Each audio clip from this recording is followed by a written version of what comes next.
Thank you very much, Melissa, for that wonderful introduction, and I want to thank Professor Celie Ruiz and to thank all the folks who are responsible for my coming here. And this is a very important event and a great community to engage with. The last salon that I did here was actually at Maxine Green's apartment, and it was the the gestation for my book called Uses of Culture, for which she wrote the foreword.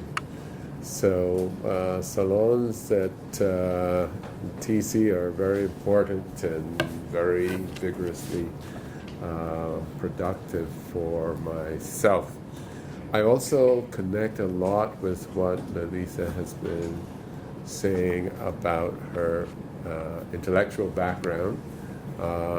I grew up in the Caribbean, in Barbados, and my first degree was in literature and political science, and so I've sort of hopped around. My second degree was at the University of Alberta in international studies in education, and the third one was in communication arts and curriculum instruction. At the University of Wisconsin, I studied with one of Maxine's students, Michael Apple. So that's a kind of short history and biography. I find myself then in two different programs at the University of Illinois, where I am. In the College of Education, I was for some time, up to last year, the Director of Global Studies in Education, which was largely, it offered an online master's program and an on-campus PhD. So we were engaged in designing a master's program, 32 credits, that ended with a study tour some part of the world. So each year we try to do one of those. The one we're going to be doing in the spring is going to be in Chile, and the one we did this year was in Malta and Sicily. And we're looking at the issue of migrants from North Africa, and it's sort of anticipated some of the developments that we're seeing unfolding now with respect to people trying to get into Europe and being blocked by one state apparatus or the other. Echoes a lot of what is going on in our country at the moment, where walls of every kind are being proposed. And talking about walls really gets me really to my topic tonight, and it's the topic of city and the uses of the new multicultural. It really is a talk about the way in which the city is being respatialized through programs of accumulation by dispossession, through the processes of gentrification, and how that echoes the second idea of the city. So the first idea of the city is the urban enclosure, geographical enclosure, and the second idea of the city is the city on the hill, which is the university, and how that too is spatialized, and how multicultural as a rhetoric, as a discourse, in each case has been deployed to rescue a certain politics that is a response to the rough edges of globalization. Whenever I talk about globalization, I talk about neoliberalism, and therefore I blend the two together and argue that really what we're talking about is neoliberal globalization with incredible consequences for the reorganization and the disruption of life in many places around the world. And I'm really taking on the tradition of scholarship that I'm engaged in, that is global studies in education, for its blind spots and oversights. And I'll talk about those more formally. But let's begin with an image. The image before us is Greeny. Sorry, I need my glasses. My juice. Yeah, that's okay.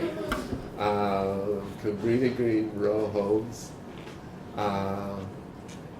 It's a place of this incredible presence of what David Harvey calls creative destruction.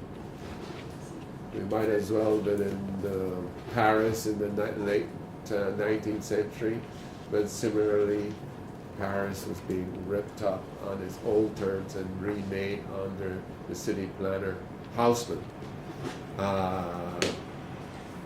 In Chicago, what we see in this photograph are contradictory and contrary logics, but all rooted in the same kind of energy. On the left side of the photograph, you see the new sort of flourishing of the phoenix from the ashes of what is being destroyed on the right side. That is Cabrini Green housing project is being destroyed and abandoned, and therefore you have the fence wall where nothing seems to be stirring. It sort of comes down as a veil on what is being disrupted. And on the left side, the new multi-income housing.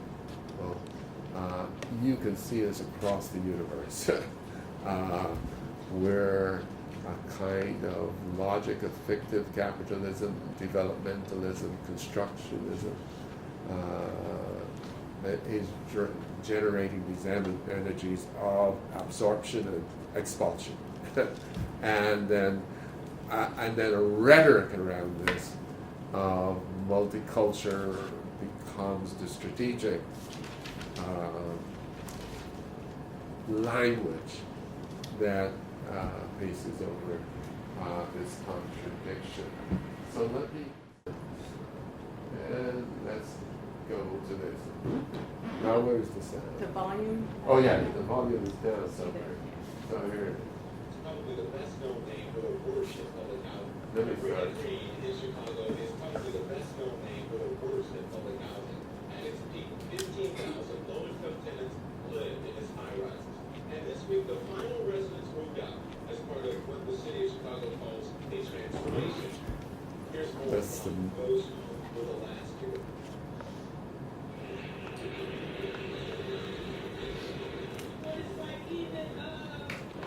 Oh, you have here. It's been a great ride, but it's over. Greenway is the most influenced public housing development in Chicago because of its violent past. But that doesn't capture the whole story.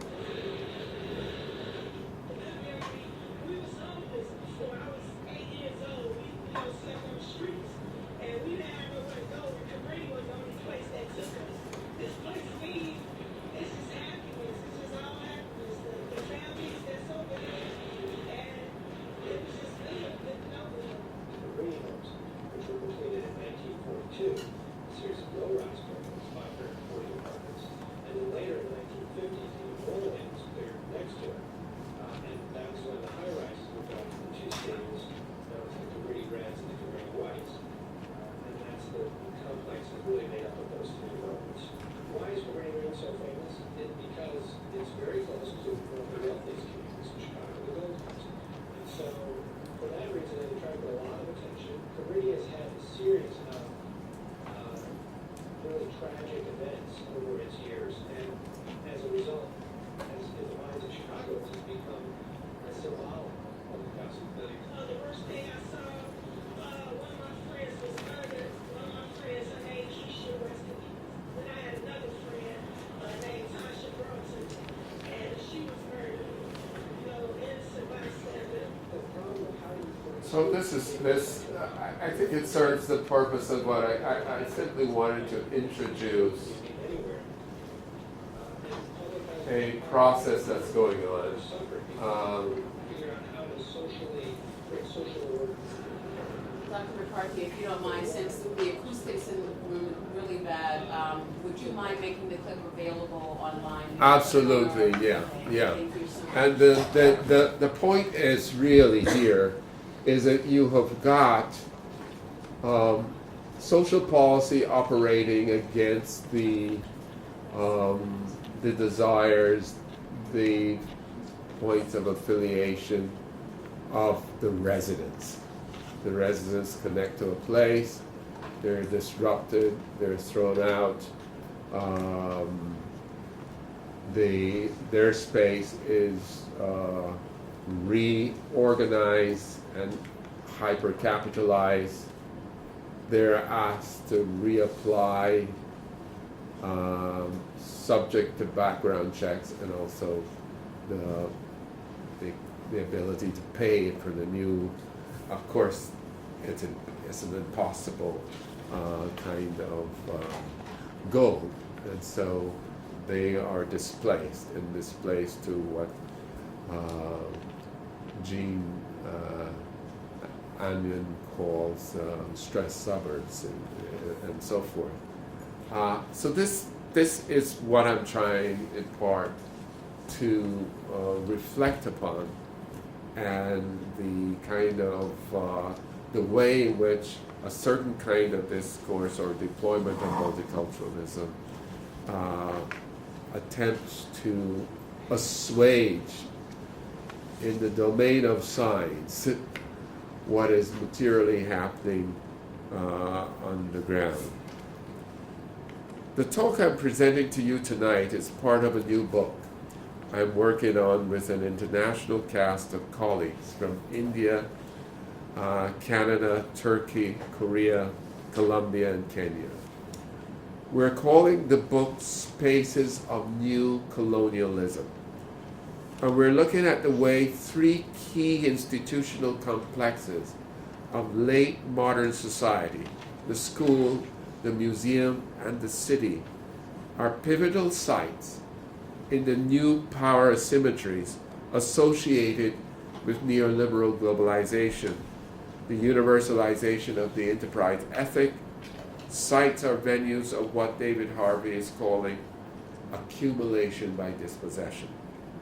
This brings me immediately to a sharpened point of critique of the way in which the emerging scholarly field of global studies in education has proceeded by seeing globalization processes as happening in a world space outside of proper attention to what is happening to the spaces and population of the minority oppressed in the United States. In other words, as proponents take up the disciplinary ground of comparative and international studies in education, they have failed to look at the way globalization has touched down in the urban core of the metropole, where the minority poor have received a cruel knock. As a corollary to this, as the Abraham Lincoln Committee report on study abroad a few years ago indicates, African American and Latino youth seem locked out of the internationalizing programs in education, with a mere 3.5 and 5.8% respectively participating in study abroad, as opposed to 82.9% for Euro-American. Similarly, the figure is low for Asian Americans, and for Native Americans even lower. And we are seeing across campuses like ours at the University of Illinois, the university's investment in internationalization is trumping its land-granted commitment to the local population and to US-based minorities. This is one of these potentially tremendously volatile sleeper issues in the university.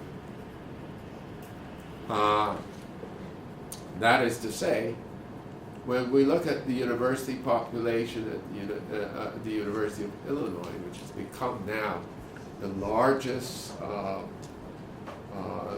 has the largest population of international students of any university in the country, any public university in the country. That international population has now reached 22%. The ethnic minority population, US based, is 13%. So we're seeing a dynamic that is occurring driven by the university's desire really to maximize profit through international students. And that is an enormous industry, over $100 billion around the world. Further, globalization theory in education has failed to acknowledge its antecedents in prior discourses coming out of Latin America and the Caribbean that offered powerful critiques of modernization theory and called central attention to inequality, unequal flows of trade, and uneven development.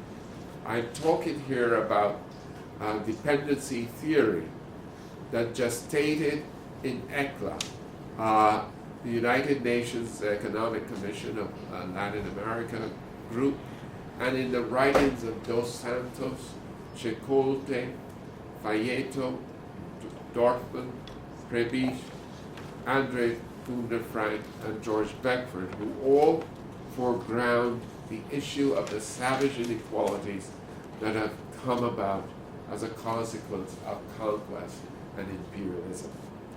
They maintain that underdevelopment in the third world was not an original state of affairs. It was an effect of precisely the development of metropolitan countries. So a striking book in this regard, making this point, is one written by the Guyanese historian who was murdered in Guyana for his critical politics, Walter Rodney. The book was called How Europe Underdeveloped Africa. I want to bring some of the intuition underlying this subaltern scholarship to my rumination tonight. And I want to talk specifically about the new terms of race and the specific cultural and ideological work of multiculture in the fast-changing context of the city. The city is being deployed heuristically here to refer not only to geographical urban enclosure, but to the academic city on the hill as well. Both applications must be understood as material and discursive sites of citizenship and affiliation through processes of respatialization and repopulation. All of this is prompting a new social aesthetics around race that is grooved into the class conquest of the city. It is this kind of racial aesthetics of property and real estate that Zaire Dinsey Flores, she's at Rutgers, calls attention to in a very provocative essay called Racial Aesthetics of Real Estate in the Emerging White Hood. Using current developments in Bedford-Stuyvesant as a target for analysis, she maintains that gentrification has produced a particular type of place swapping through dispossession in which white PMC types are raiding former properties held by African Americans, stripping their neighborhoods of non-white markers. She points brilliantly to this paradox. Although still predominantly a black African American today, says Disney Flores, Bed-Stuy's demographics have been dramatically shifting since the 1990s. Attracted by Bed-Stuy's historic architectural brownstones and cheaper housing than that found in Manhattan, many white, native and especially Europeans and non-blacks have recently settled in Bed-Stuy. Some of the new residents are the returning children of the white flighters Others, as a realtor suggested, are Europeans. You've got the most unexpected, says the realtor, diverse people moving into the neighborhood now. I'm getting a lot of Europeans and actually lots of Germans, who were the people that originally built the neighborhood back in the 19th century.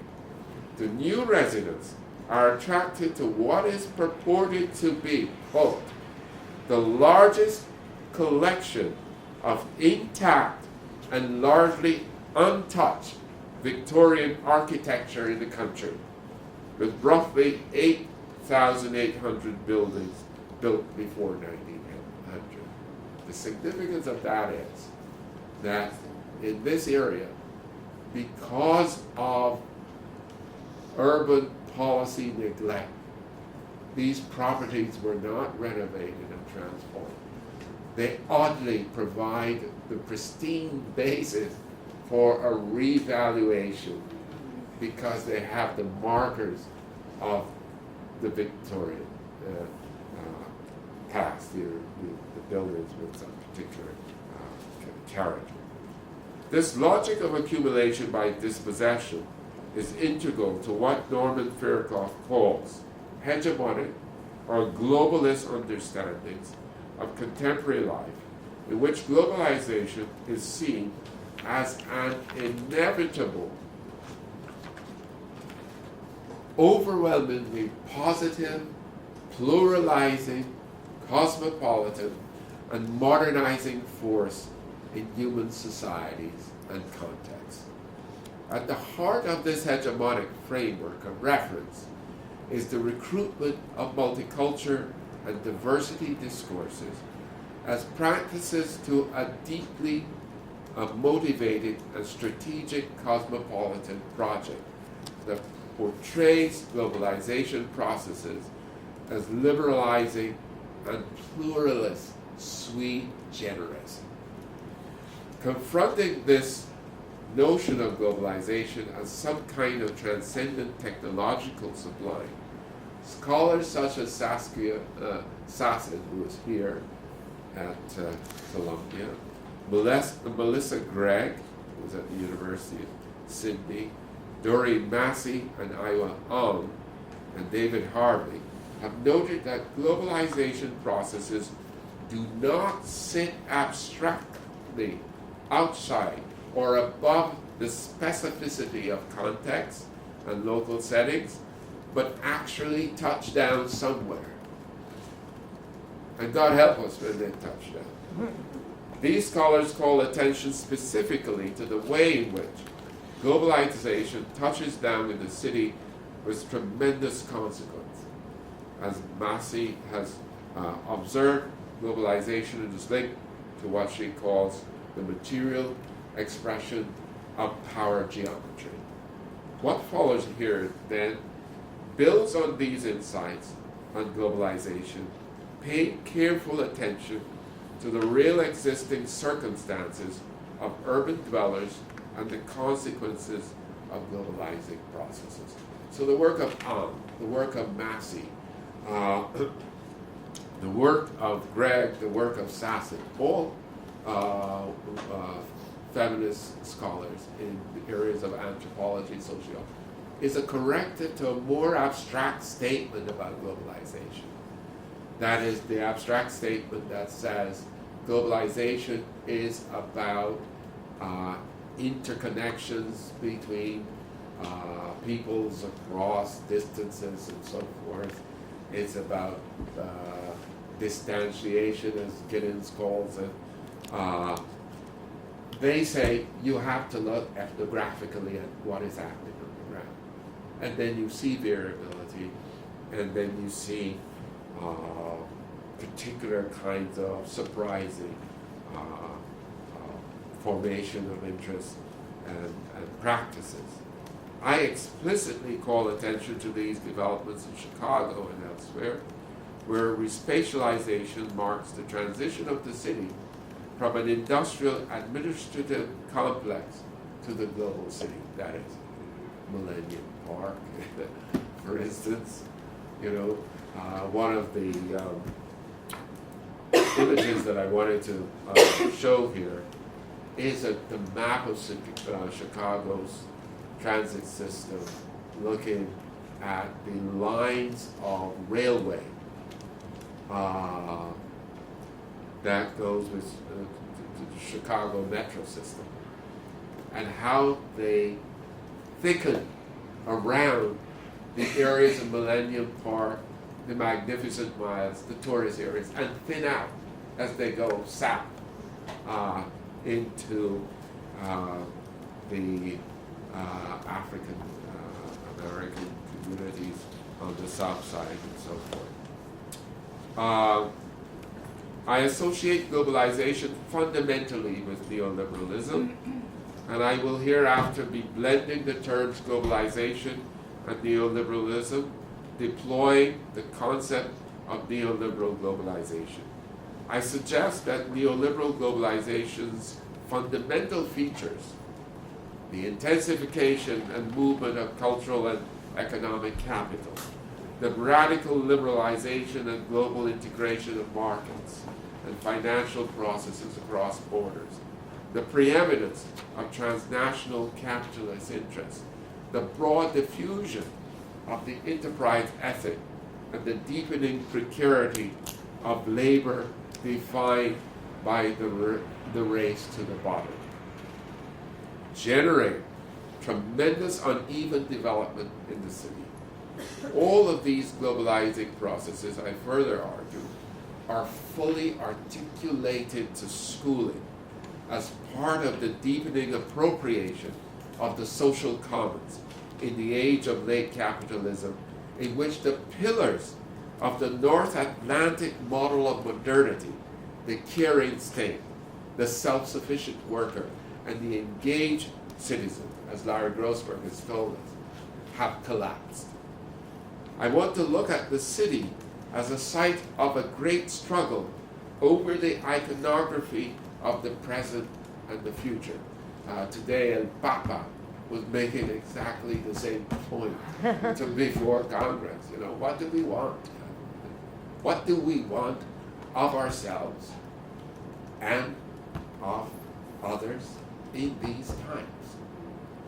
Make as much money as we could possibly by destroying as many people's possibilities as you can, extending wealth inequality at such a furious rate, disabling whole populations.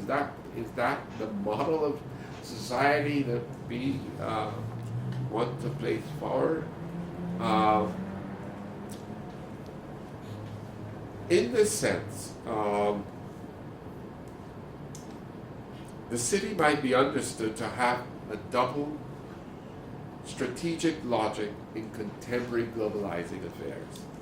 I look at the city not simply as a fixed place and geographical location, but a powerful discursive field and project of will formation, integrating new resources, populations, and identities in the contradictory and radically volatile environment of flexible capital. So there's a moral disposition underneath the economics. And moral does not always mean good. Moral means your ability to evaluate others because they're not good enough. They don't have what it takes, etc. And therefore they can be discarded in some final way. Or you can discharge your conscience from any entailment or obligation in what happens to it.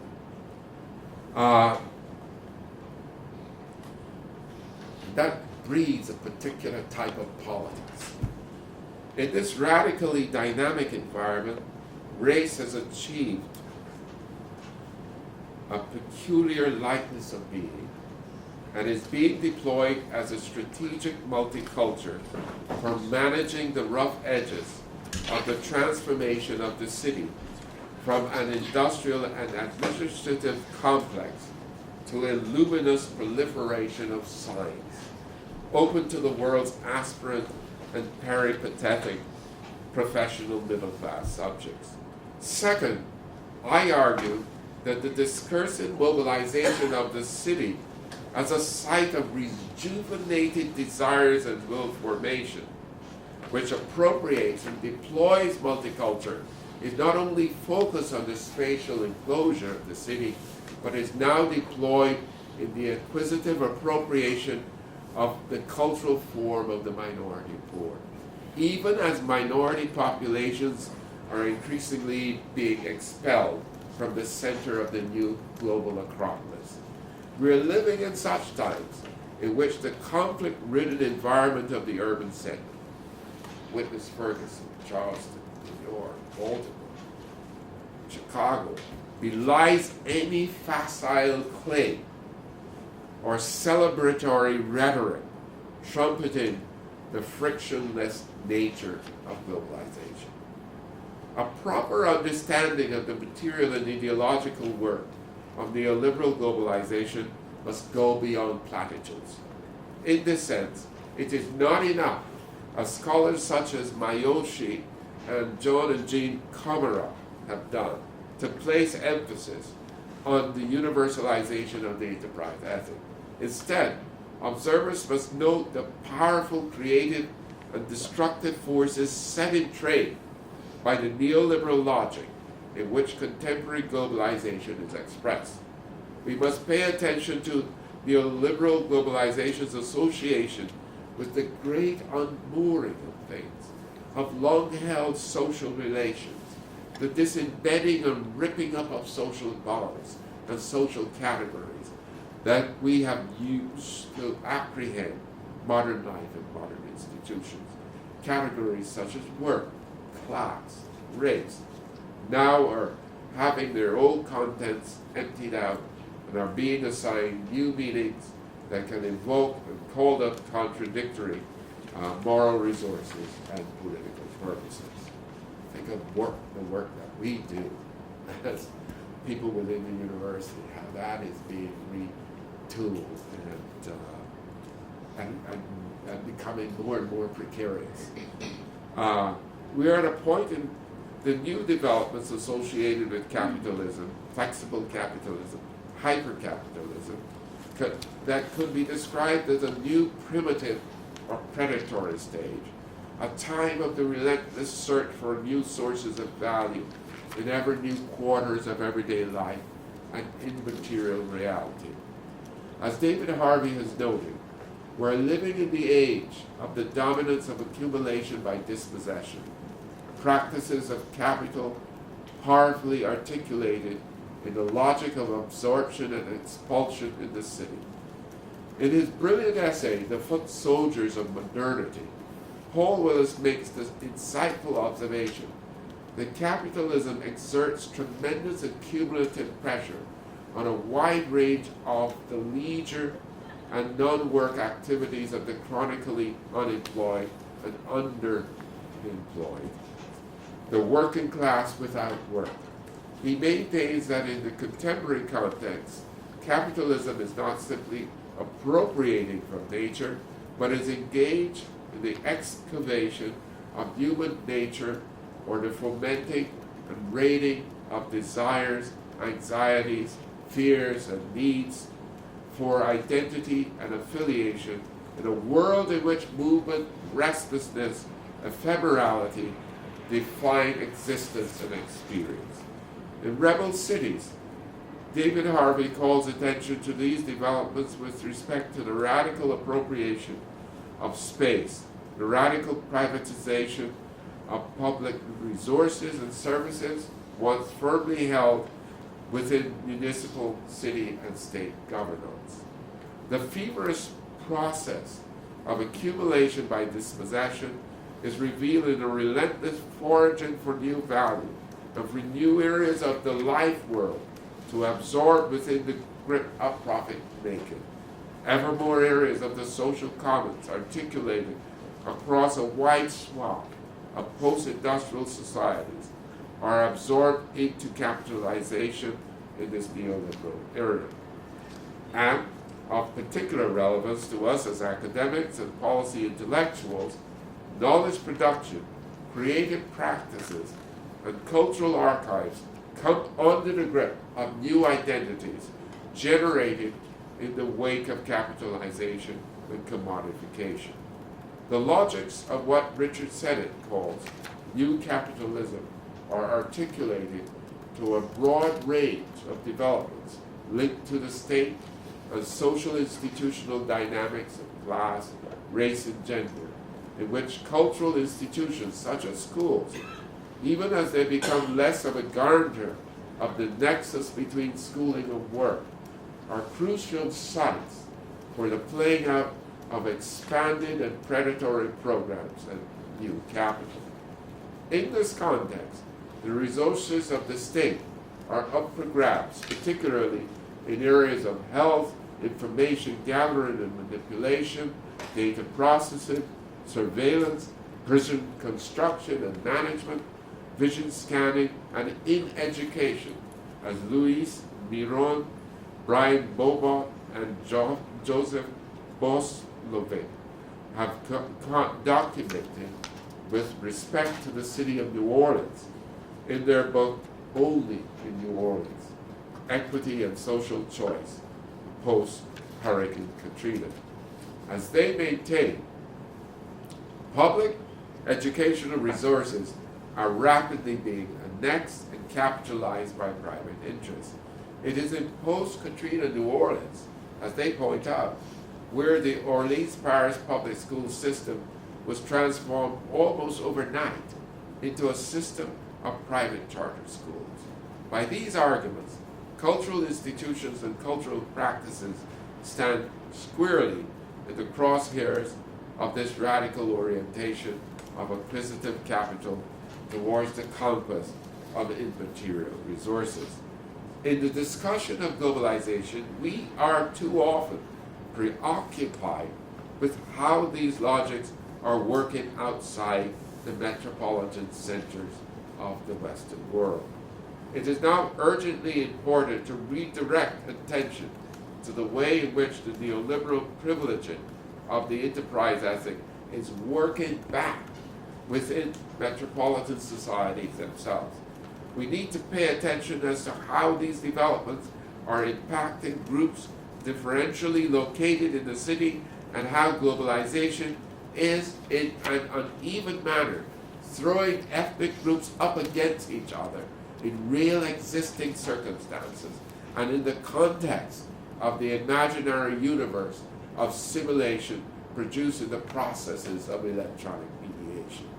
The scenarios of globalization are not a happy summary of difference and plurality, but aggravated venues of the playing out of inequalities, social contestation, and combustion. In exploring the impact of forces of globalization in the metropolitan context, we might look, for example, at post-industrial developments in conurbations like the White Highlands of Tyneside or Teesside in Newcastle in the northeast of England, brilliantly documented in the ethnographic work of Anoop Nayak in his Race, Place, and Globalization, Youth Cultures in a Changing World.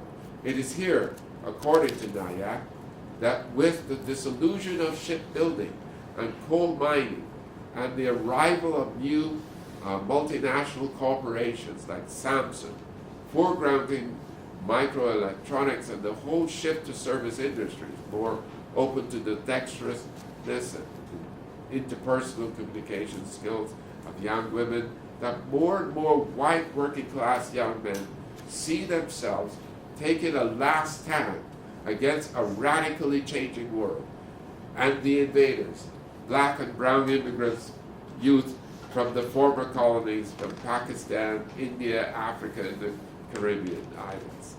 This collision of ethnic groups within the logics of globalization is underscored again in Shane Meadows' revealing account of the everyday practices and fortunes of white working class youth in the film This Is England, which I can show you a part of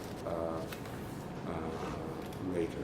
The film foregrounds a group of skinheads who are trying to make sense of the post-industrial world of immigrants, chronic unemployment, and constrained futures.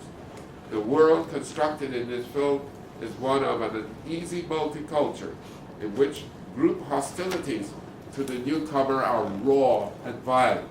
We might again take a look at the adventurous capitalist environment of the city of Chicago, where the powerful forces of gentrification are unleashed in the radical absorption of new multicultural group of upwardly mobile professionals and the simultaneous expulsion of the minority poor from the newly coveted city center.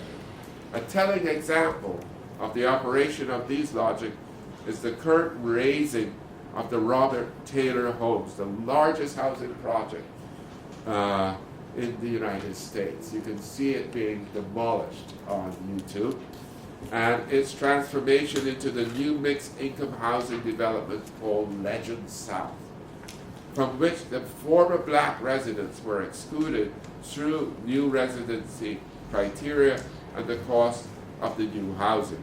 The irony is intensified by the fact of the bald-faced appropriation of African American cultural markers used now to code Legend South as multicultural.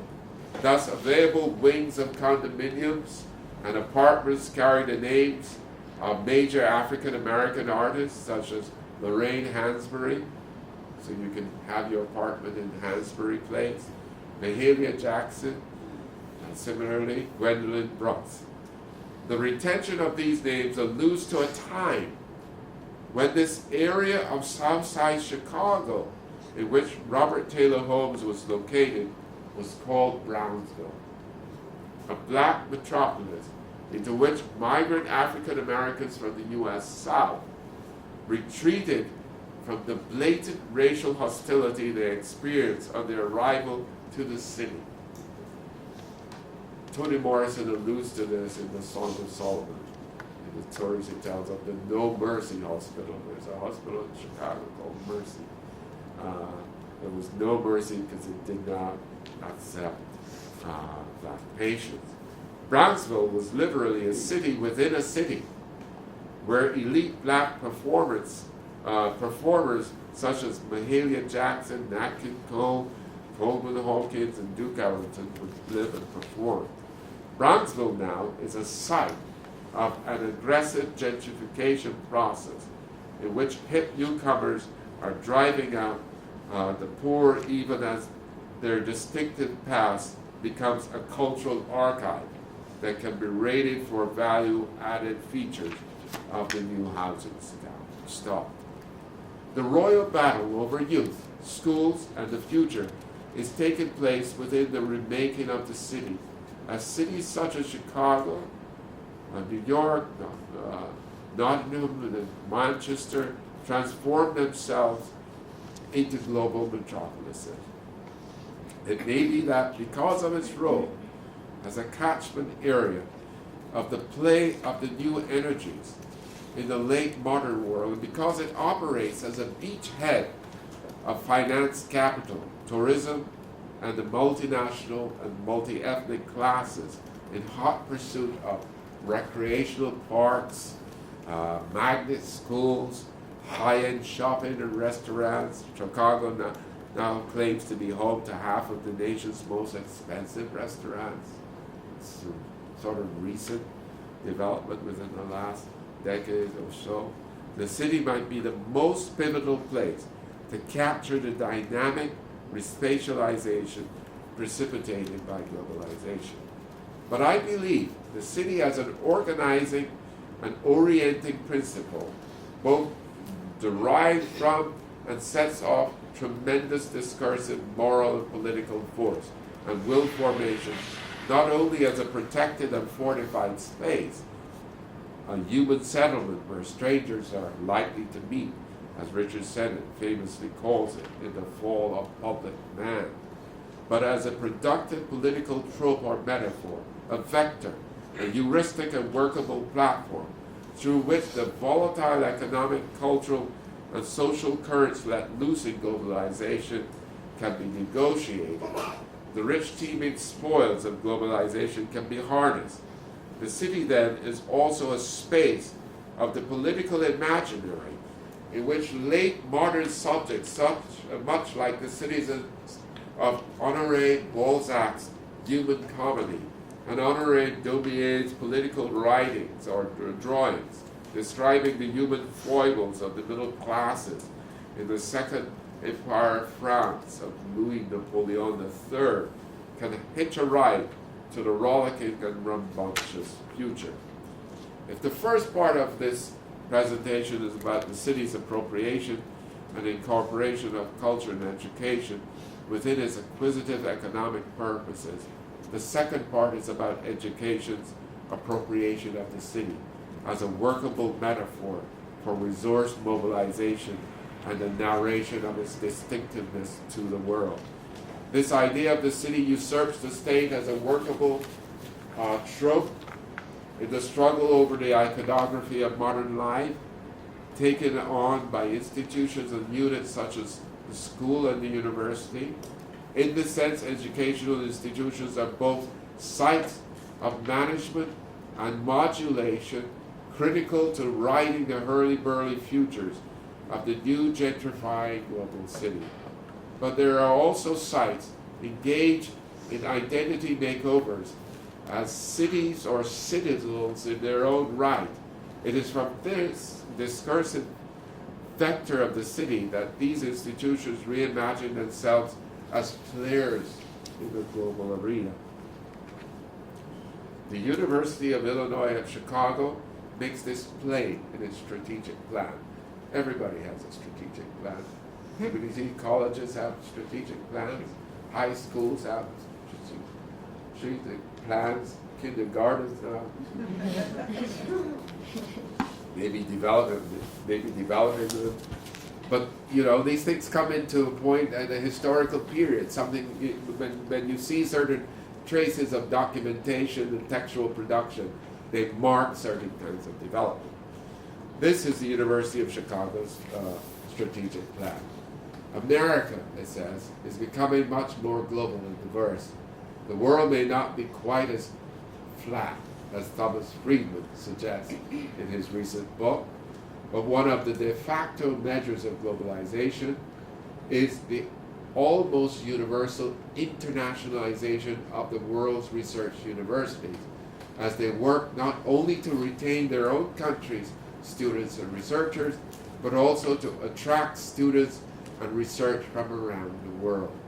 The competitive edge American universities once held over other higher education institutions is no longer given, and universities like UIC will have to work harder than ever to attract and retain the best and the brightest.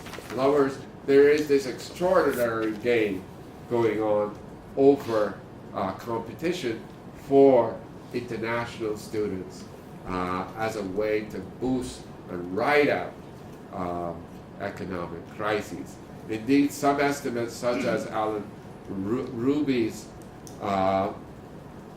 place this the size of this international education economy around international students as over $100 billion business.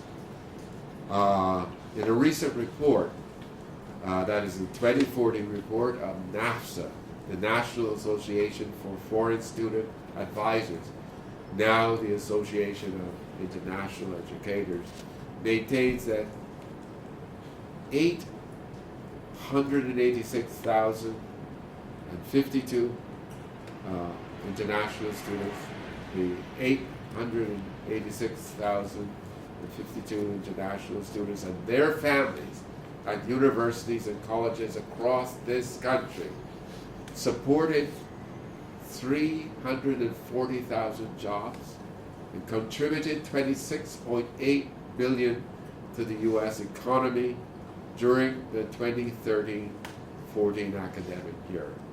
This is an 8.5 increase in job support and creation, and a nearly 12% increase in dollars contributed to the economy from the previous academic year.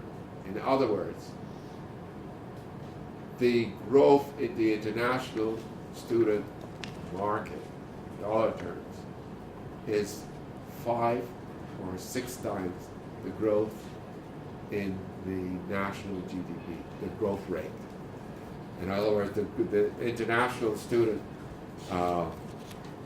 business, if you want to call it that, is growing at a terrific clip.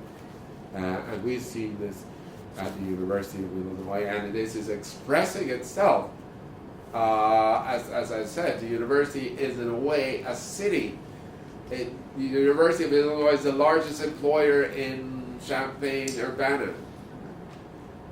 Small town, but big enough for the university to exercise its way. And there are buildings going up exclusively, I'm told, to accommodate international students. We're also seeing a type of international student that drives SUVs, BMWs, competes and displaces faculty for parking, and are not your most serious students in a classroom, not your most committed. So all the mythologies are themselves under pressure of these new developments. The university is anxious for the revenue stream that comes with this group. So I suspect the selectivity process and so forth may be itself compromised. Of course, at our university, we seem to run into trouble of this kind over and over again. In other words, the international student contribution, as I said, is at this growth rate, which is quite significant. The goal here is to liberate and tap new revenue streams in the vast reserve army of international students and to harness their intellectual labor. The strategic play for the world in the city or the university takes on a frenetic urgency as these educational institutions struggle to respond to futures that are constantly being stirred up, derented, and unsettled. It is a framework that neuters race and redirects it to multicultural and new purposes. The University of Illinois at Chicago strategic plan is again illuminating, and there are variants of this kind of statement here. The United States is expected to be the major net receiver of international migrants, with projections estimating 1.1 million immigrants annually from 2005 to 2050. It is also projected that the Caucasian population will drop to about 50% by 2050 in the United States. America is becoming much more global and diverse. Given this trend and the increasing global nature of markets, employers will require greater knowledge of our countries and culture, of other countries and cultures, as well as increased language capability. So again, the internationalization is rooting itself in a kind of strategic approach to education, international competition, and the like. But by way of yet another detour, the university's deployment of multicultural is not the only model of the lifting up of diversity out of the self-correcting context of immigrant plurality or minority cultural insertion. The project of multicultural follows a profoundly disturbing path as well, serving to unstitch as well as to pace over the contradictions of modern life. It is in this context in which all forms of modern institutional identities are being stirred up, a context in which a great struggle over the iconography of the present and future is taking place, that racial logics are achieving paradoxically a likeness of being lifted out of the old forms of structuration and grids linked to particular group identities by ancestry, geography, and put into volatile cultural, political, and economic and semiotic asymmetries, put to new work. For some time now, one of the most powerful illustrations of the so-called post-civil rights world in which we live has been the fact that race, racialness, even racism, as a critical moral resource and property, has been put to new work by unbenevolent authors of revanchism, vitriolic forms of resentment and moral evaluation in which the white middle classes blame the minority poor for their problems. Right-wingers like Glenn Beck, right? So I have 20 minutes more? Yeah, okay. Right-wingers like Glenn Beck calling President Obama racist, or Fox Channel Bill O'Reilly describing Black Lives Matter as a hate group whom he promises to put out of business. Racial discourses are coming under new forms of authorization, and racial identities are being derived from place, ancestry, geography, and language by forces of late modernity linked to the amplification of images and processes of cut and mixing of commodified culture and consumerism. This liquid modernity is played out in the class conquest of the city, as I discussed earlier. Race enters into the programmatics of the university as a usable multicultural, fully absorbable into the agendas of neoliberal globalization. The university and schooling are not inured then from these dynamic material practices. As Nancy Cantor and Paul Courant have pointed out, there are three dimensions of neoliberalism, or the universalization of the enterprise ethic, that are transforming the racialized context and life world of schools and universities, understood as institutions for the optimization of the public good. That often gets hidden in our relentless effort to accumulate. Molding culture, economy, and politics and ideology into a template of the new educational order. These three neoliberal tendencies can be identified as follows. First, there is virtualization, or the process of managing the university as an online community and a paperless world, or preoccupation with information craving, speed, and efficiency, suppresses the very idea of communication as the ritual of community making in face-to-face collectivities and the fostering of crucial value of empathy in human relations. Virtualization within the university now platforms one-way edicts from administration downwards to the plebs, rather than the two-way street of the superhighways to openness proffered in the early prophecies of the workings of online communities.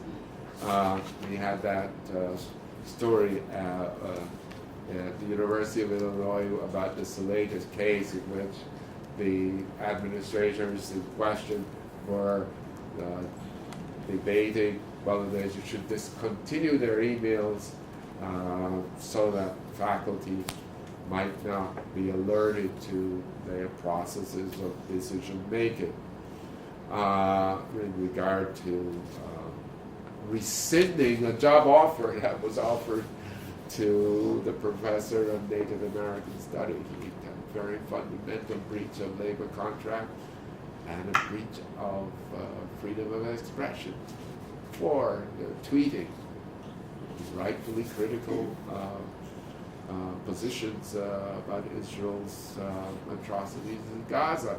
And the university position was this was uncivil. We were building a civil community that would exclude certain people. Now the Native American Studies program is down to 2 people. So it's the upshot of this is maybe I'll sort of kind of pull things together here. I'm saying there are these three logics that work through the university context: virtualization, online. Online has enormous potential for meaningful communication, for enhancing access, for connecting around the world. Yet its actual deployment has meant the intensification of labor for academics and a whole range of people, and it has been used in particular ways that keeps the tracking of communication as a one-way street from administration down. I talk as well about vocationalization and the idea that the university gets summarized as a process of professionalization. Everything has to be practical and meet people's expectations for jobs. What that does is to subvert the critical areas of the humanities, the critical areas of ethnic studies programs, African American studies, Latino studies, Asian American studies, etc. And these are precisely the discourses that we need to check the excesses of modernization. To say, wait a minute, why? I'm still struck by what the Pope was saying today, but for some reason, I don't know, because I was a choir boy or something, my child, I was mesmerized by a kind of quiet message that had come out of the, by way of the Vatican, out of the third world to the first, and had occupied this space in which we all were being engaged and urged to listen. Is this the paradigm that we really want? And then there's, of course, fiscalization, the bottom line. We're now asking, philosophy, literature studies, etc., to make a profit. Will we destroy our libraries because they're not profit-making institutions? In other words, the university is not like the automobile industry, in which we go after the next gizmo. We need the past. We need the archives to contemplate about where we're headed in the present. It's like Walter Benjamin. Walter Benjamin with that extraordinary comment about Paul Clay's Angelus Novus, the new angel, in which he said the angel was like sort of looking to the future, almost backing into the future, driven by the past. The past was buffeting the present. The past spoke to the present. And Benjamin's argument for historians is the past is active. Now, if you read history in terms of what is consequential to the present, not as a chronological mark of what has happened before, but as something that we need to understand how it works through our present organization, contemporary life. And my conclusion really is the conclusion that looks at Charleston, Ferguson, New York, and what it tells us. It looks at the Arab Spring and what that tells us. That these groups of affected, oppressed, are making the first and most powerful critiques of a paradigm that has been installed. It's the neoliberal paradigm. It's the paradigm of possessive individualism. It's the paradigm of privatization of everything. It's the paradigm of the kind of hero worship of the entrepreneur. We're doing this research in which we're looking at how schools in 9 different countries are preparing youngsters for globalization. Everybody wants to be an entrepreneur.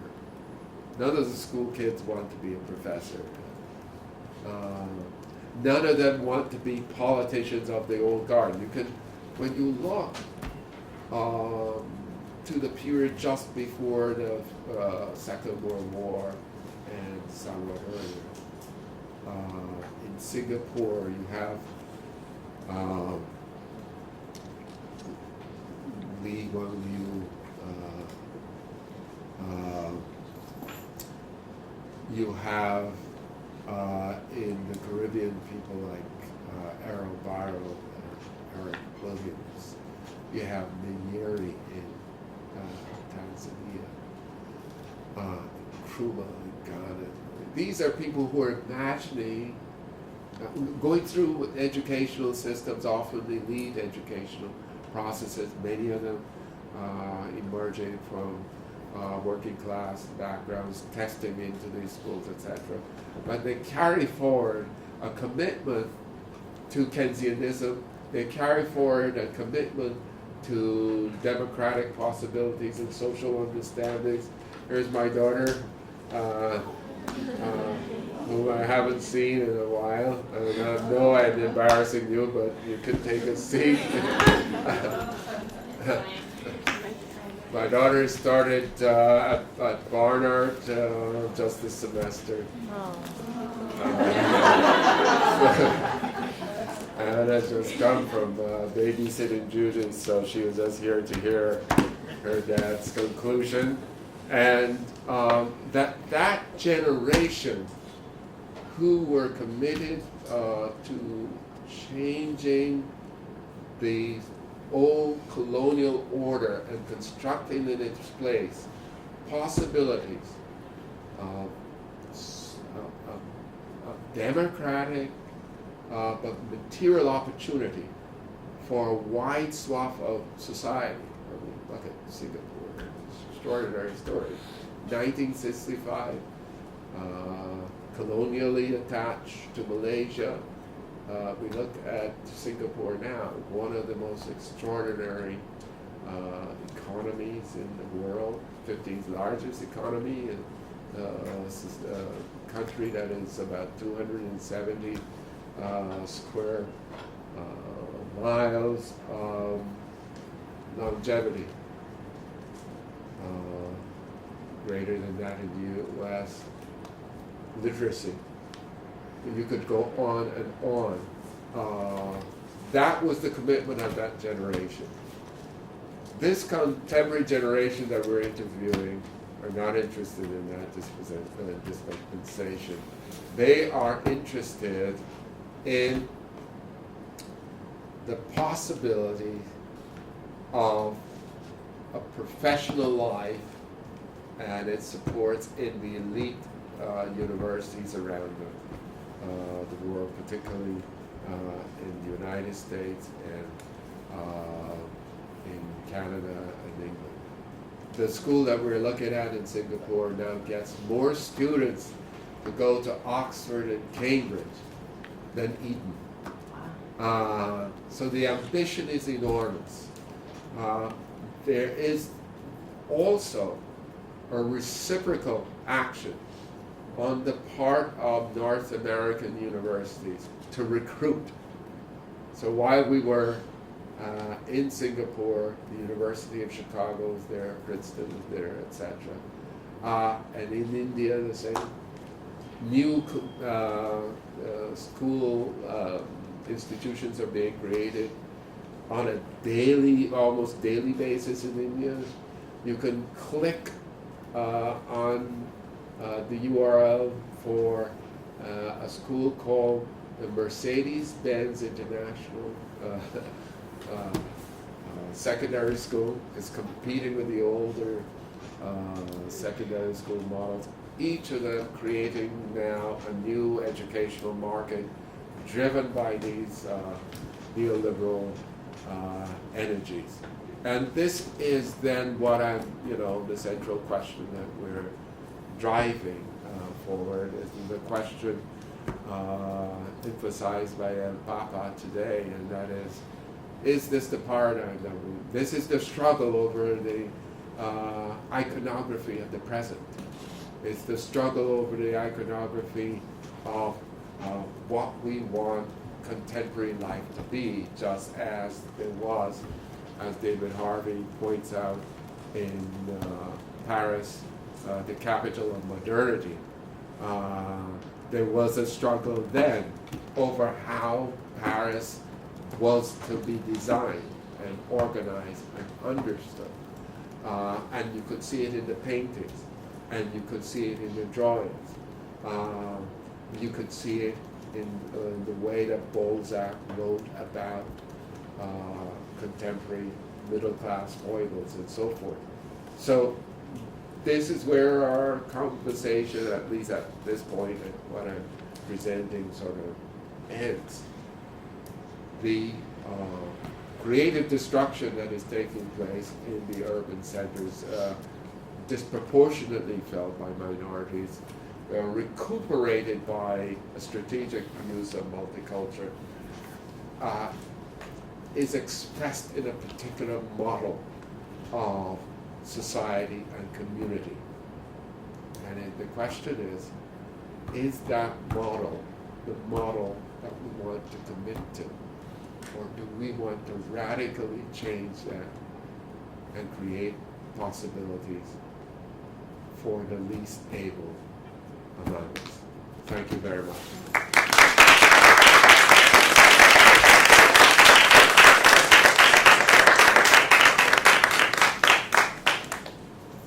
Have just 5 minutes for you to maybe share your reflections, reactions, musings to Dr. McCarthy's excellent. Thank you so much for all that you shared with us this evening.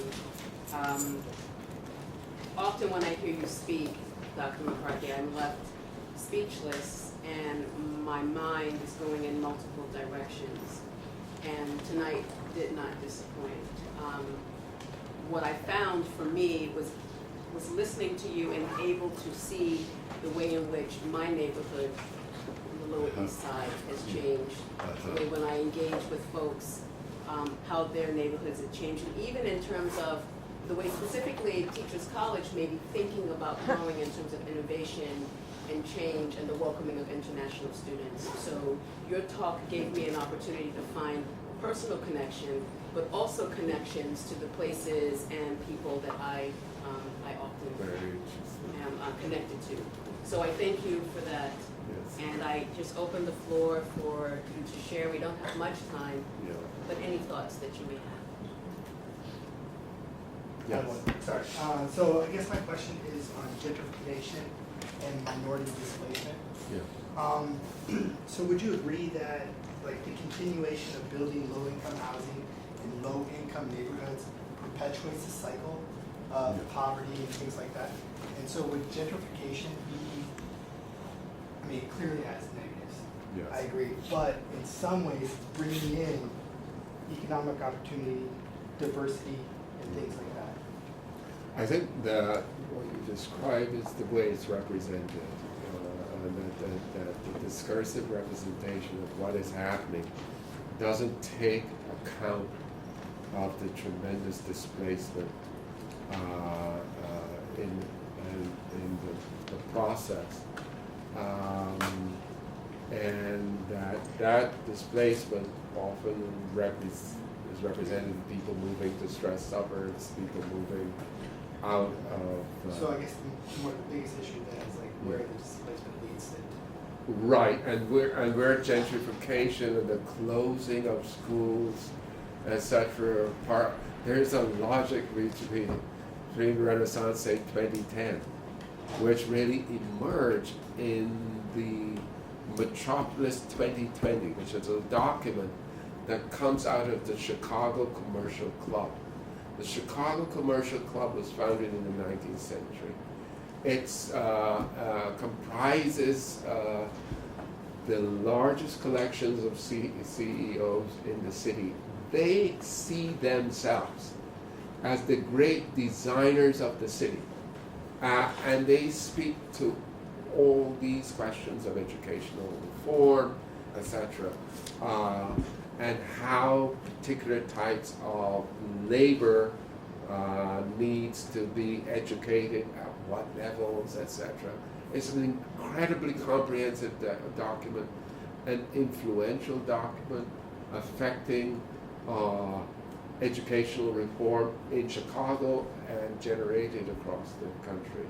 It affected the notion that CEOs are more, that is, people who are trained in business are better at running schools, and we're seeing now the notion that CEOs are better at running the country than whatever. But so there is that logic.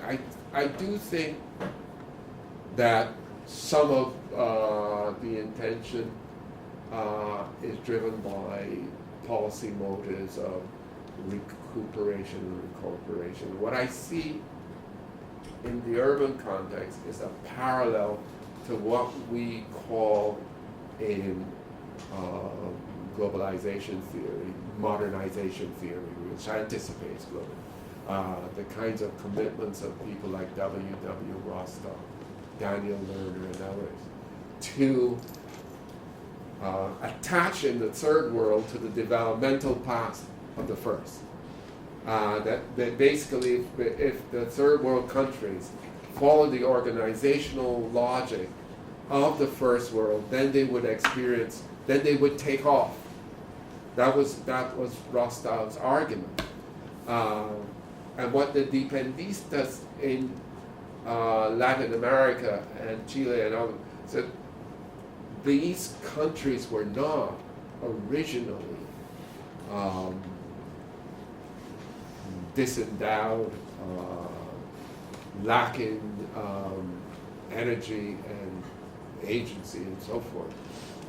The underdevelopment process was a process of the development of metropolitan. And I see a similar kind of logic with an investment in a kind of developmentalism that in some ways doesn't incorporate the participation of the points of view, the formation of interest, and the formation of policy practice by those actors that are to whom these changes are targeted. Yeah. Yes. So my question has to, my question considers secondary and elementary schooling.